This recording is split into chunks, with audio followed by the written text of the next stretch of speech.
A revolutionary floating dam that traps plastic bags, bottles, and other waste choking the world's oceans will be tested at sea for the first time next year.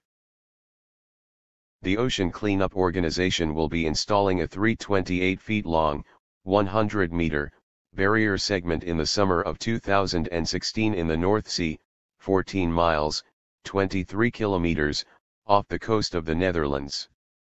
Most ocean waste collection schemes use boats to scour for the plastic in which dolphins, seals and other sea creatures become entangled. Ocean Cleanup's barrier, however, uses currents to passively ensnare waves of garbage, while allowing fish and other sea creatures through. It will be the first time our barrier design will be put to the test in open waters, the Foundation said. The main objective of the North Sea test is to monitor the effects of real-life sea conditions, with a focus on waves and currents. The motions of the barrier and the loads on the system will be monitored by cameras and sensors. The floating barriers are regarded as one of the most critical elements of the concept, since they are responsible for capturing and concentrating the plastic debris.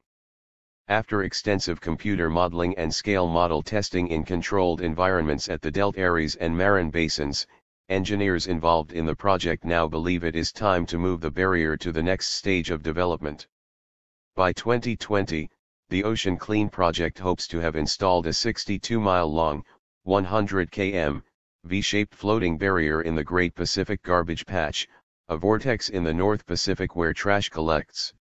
The area has a severe pollution problem, with approximately 1 cubic meter of pollution per person washed up each year, and the local government hopes the initiative will be a solution to the problem.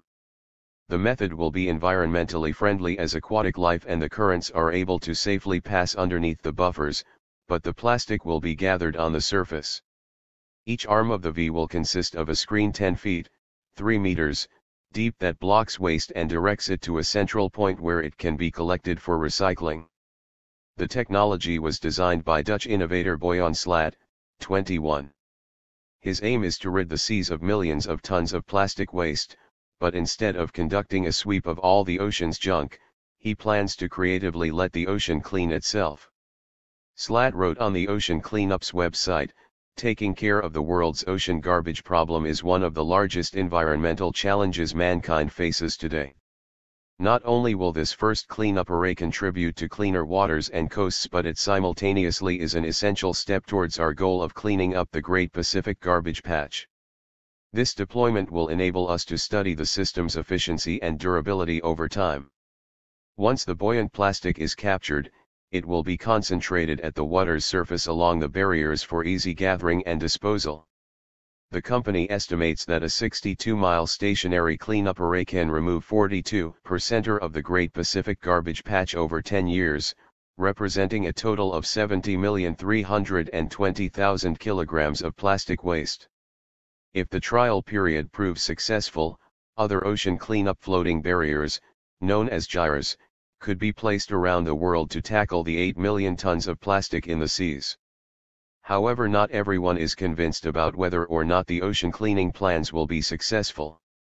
Deep Sea News outlined an analysis of the project and its feasibility, addressing issues like biofouling of the equipment, which it claimed had not been properly thought out.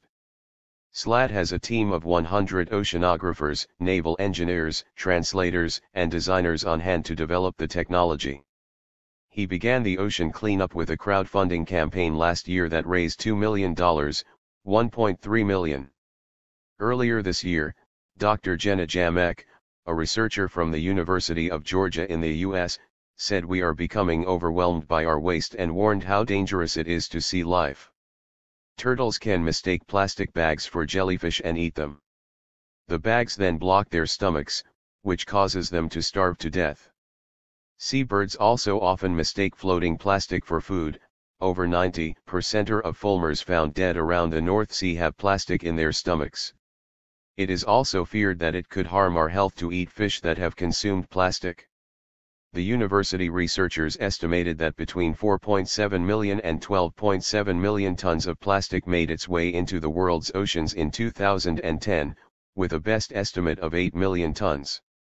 The figure is expected to rise each year.